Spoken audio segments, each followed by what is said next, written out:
Hey guys, आज हम Thailand के सबसे बड़े हिंदू मंदिर को देखने जा रहे हैं। ये कम से कम 1000 साल पहले निर्मित एक असाधारण प्राचीन मंदिर है और यह जमीन से 1300 फीट ऊपर एक पहाड़ी की चोटी पर स्थित है। मैं पहाड़ी पर चढ़ रहा हूँ, उन प्राचीन निर्माताओं द्वारा इस्तेमाल किए गए रास्ते पर चल रहा हूँ जो बहुत समय पहले इन सीढ़ियों पर चढ़े थे। इन लकड़ी की सीढ़ियों के नीचे प्राचीन पत्थर की सीढ़ियां हैं जो आपको मंदिर तक ले जाती हैं। मैं वास्तव में पहाड़ी की चोटी पर पहुंच गया हूं, लेकिन रुकिए, क्या आपको यहां से मंदिर दिखाई भी देता है? जी हाँ, वो मीनार, वो विमान, वास्तव में वही जगह है जहां मंदिर स्थित है, लेकिन उसके बीच में एक लंबा पैदल मार्ग है। क्या इसका निर्माण पैदल मार्ग के रूप में किया गया था या प्राचीन विमानों या हवाई जहाजों के लिए रनवे के रूप में? किसी को मंदिर परिसर तक पहुंचने के लिए इतनी लंबी सड़क की क्या जरूरत होगी? क्या इसे प्राचीन काल में विमानों को उतारने के लिए हवाई अड्डे के रूप में बनाया गया था? अगर आप इस रनवे के ऊपर से इंसानों को देखें, तो वे कीड़ों की तरह छोटे दिखाई देते हैं। प्राचीन निर्माताओं ने मंदिर तक जाने के लिए इतना लंबा पैदल मार्ग क्यों बनाया? इस मंदिर को एक असाधारण विशेषता के साथ डिजाइन किया गया है। साल में 2 बार सूर्य की रोशनी मंदिर के सभी 15 द्वारों से होकर गुजरती है। जी हाँ, ऐसा किसी और मंदिर में देखने को नहीं मिलता, लेकिन साल में सिर्फ 2 दिन ही सूर्य की किरणें 15 द्वारों से होकर गुजरती है। पर्यटन गाइड भी इस विशेषता को दिखाते हैं और बहुत से थाई लोग इन विशेष दिनों में इस मंदिर में आते हैं और प्रार्थना करते हैं। हालांकि आज अधिकांश थाई लोग खुद को बौद्ध मानते हैं, लेकिन वे अपने प्राचीन अतीत के बारे में काफी खुले विचारों वाले हैं और अभी भी कई अनुष्ठान करते हैं, जैसे कि भगवान शिव के प्रिय बैल नंदी के कान में अपनी मनोकामनाएं फुसफुसाना। और अगर आप इस बैल के सींगों के बीच से देखें, तो आपको मुख्य कक्ष में स्थित प्राचीन लिंगम भी दिखाई देगा। लेकिन मुख्य कक्ष में एक ऐसी नक्काशी है जिसमें कुछ बेहद विचित्र बारीकियां हैं। यह एक विशाल चौखट है, लेकिन इसकी बारीकियां बेहद आकर्षक है। क्या आप देवता का अनुमान लगा सकते हैं? क्या ये भगवान बुद्ध है? क्या ये शिव है? नहीं, ये नाग की पीठ पर विश्राम करते हुए भगवान विष्णु है। इसका कुछ हिस्सा नष्ट हो गया है, लेकिन आप विष्णु की नाभि से कमल निकलते हुए देख सकते हैं। कमल के शीर्ष पर ब्रह्मांड के निर्माता भगवान ब्रह्मा विराजमान है। विष्णु की पत्नी लक्ष्मी, जो उनके चरणों में बैठी है, नष्ट हो चुकी है, लेकिन अगर हम इसे फिर से बनाएं, तो ये कुछ इस तरह दिख सकती है। और आप सोच रहे होंगे, भगवान विष्णु का दूत गरुड़ कहाँ है? नागू से बहुत दूर यहाँ गरुड़ की आकृति उकेरी गई है। लेकिन गरुड़ कितना बड़ा है? आपने चीलों को खरगोश का शिकार करते देखा है ना? तो ये चील का आकार है। अब गरुड़, आपको पता है वो किसका शिकार करता है? इसे देखिए, एक हाथी। तो वे इस हाथी का उपयोग करके गरुड़ के आकार को दर्शा रहे हैं। यदि गरुड़ इतना विशाल है कि वह हाथियों का शिकार कर सकता है और उन्हें खरगोशों की तरह उठा सकता है, तो भगवान विष्णु के आकार की कल्पना कीजिए जो इसके ऊपर विराजमान है। वो विशालकाय है। वो एक महासागर में सो रहे हैं, लेकिन यह महासागर पृथ्वी पर नहीं है। ये दूध का सागर है, इसलिए वो एक विशालकाय प्राणी है। और यहाँ आप गरुड़ को 2 छोटे नागों को पकड़े हुए देख सकते हैं और पास ही में 2 बंदर दिखाई दे रहे हैं। क्या वे डरे हुए हैं या हंस रहे हैं? वे बहुत विशालकाय रहे होंगे, बिगफुट या सैस्क्वाच जितने बड़े। उन्होंने इन जानवरों की आकृतियां यहाँ क्यों उकेरी? इन आकृतियों का क्या अर्थ है? और आप यहाँ ये भयानक चेहरा भी देख सकते हैं और उसके नीचे आप 2 तोतों को एक दूसरे के साथ खेलते हुए देख सकते हैं। और अगर आप ध्यान से देखें, तो आपको इस चौखट पर कई और जानवर और अन्य रोचक आकृतियां दिखाई देंगी। लेकिन इससे भी अधिक विचित्र इसके ऊपर की नक्काशी है। ये दिव्य नृत्य करते हुए कौन सी आकृति है?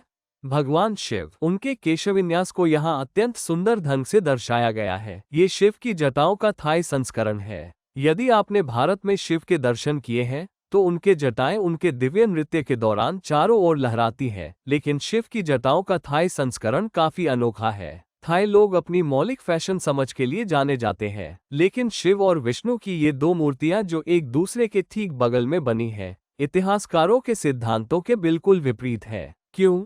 क्योंकि आधुनिक इतिहासकारों के अनुसार प्राचीन काल में एकीकृत हिंदू धर्म जैसा कोई धर्म नहीं था। उनके अनुसार एक धर्म वैष्णव धर्म था, विष्णु का धर्म, और दूसरा धर्म शैव धर्म था, और ये दोनों धर्म आपस में लड़ते रहे। लेकिन अगर यह सिद्धांत सच है, तो आप इस 1000 साल पुराने मंदिर में शिव और विष्णु की नक्काशी को एक दूसरे के ठीक बगल में कैसे देख सकते हैं, वह भी थाईलैंड में? अतः ये सिद्ध होता है कि प्राचीन काल में भी हिंदू धर्म एक एकीकृत धर्म था। लेकिन एक महत्वपूर्ण बात है जिसे हम नजरअंदाज कर गए हैं, भगवान शिव के ऊपर वो मेहराब क्या है? क्या ये सिर्फ एक सजावटी मेहराब है? नहीं, नीचे देखो, यह क्या है? जी हाँ, यह एक नाग है।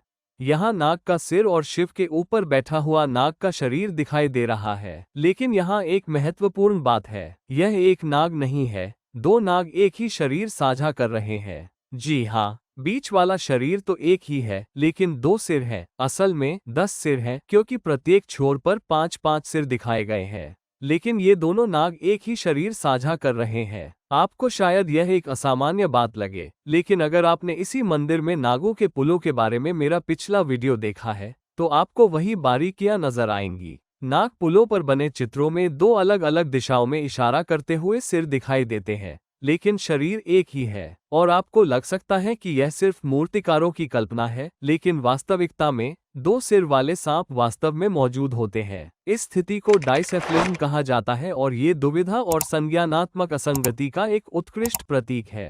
प्रत्येक मस्तिष्क अलग अलग दिशा में गति करना चाहता है, जिसके परिणामस्वरूप ठहराव, सुस्ती और बेचैनी होती है। इसी तरह इस मंदिर में कई गूढ़ प्रतीक छिपे हुए हैं। नाग की पीठ को ध्यान से देखें तो आपको ये एल आकार के प्रतीक दिखाई देंगे। ये एल आकार दो सिर वाले नाग के शरीर के एल आकार को दर्शाते हैं। और फिर से यह मेहराब भी एक सामान्य मेहराब की तरह दिखता है, लेकिन इसमें गहरा अर्थ छिपा हुआ है। लेकिन एक और बात है जिसे हम नजरअंदाज कर गए हैं। ये फन वाले नागों का शरीर नहीं है, ये शरीर इस नाग का है। आप यहाँ ये सिर देख रहे हैं, ये सिर इस तरफ के फनधारी नाग को निगल रहा है और यह नाग का सिर इस तरफ के फनधारी नाग को निगल रहा है। भगवान शिव के ऊपर से गुजरता हुआ जो शरीर है, वो वास्तव में बिना फन वाले नाग का शरीर है। यह विवरण इस मंदिर के नाग पुलों में भी दिखाई देता है। सतही तौर पर देखने पर हमें लगता है कि इन फनधारी नागों ने अपने शरीर को पुल के चारों ओर लपेटा हुआ है,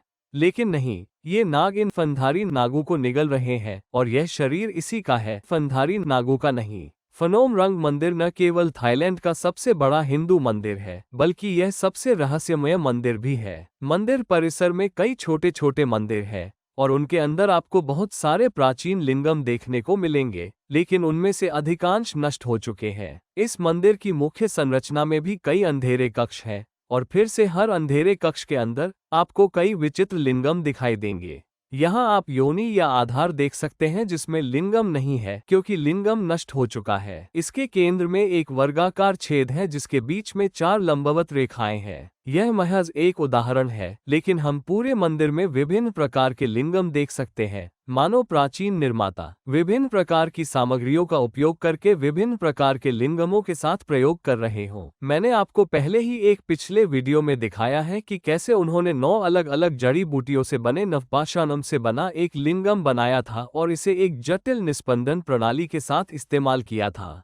और मंदिर की दीवारों पर इससे संबंधित कई नक्काशीदार चित्र बने हुए हैं। यहाँ आप 2 सिद्धों या संतों को जड़ी बूटियां पीसते हुए देख सकते हैं। आप बीच में पीसने वाला पत्थर देख सकते हैं और आप उनके पीछे एक झाड़ी भी देख सकते हैं, जो ये दर्शाता है कि यह किसी प्रकार की हर्बल दवा है। सबसे नीचे आप एक बीमार व्यक्ति को देख सकते हैं, एक मरीज जो उनका इंतजार कर रहा है। इस तरह की नक्काशी आपको किसी अन्य प्राचीन मंदिर में नहीं मिलेगी। यह एकमात्र ऐसा मंदिर है जहां आपको ये सभी रहस्यमय विशेषताएं और नक्काशी देखने को मिलती है। इसलिए यदि आपको कभी थाईलैंड जाने का मौका मिले तो फनोम रंग मंदिर के नाम से जाने जाने वाले इस छिपे हुए रत्न को देखना न भूलें। मुझे उम्मीद है कि आपको यह वीडियो पसंद आया होगा। मैं प्रवीण मोहन हूँ। देखने के लिए बहुत बहुत धन्यवाद। सब्सक्राइब करना न भूलें और जल्द ही आपसे बात होगी। बाय।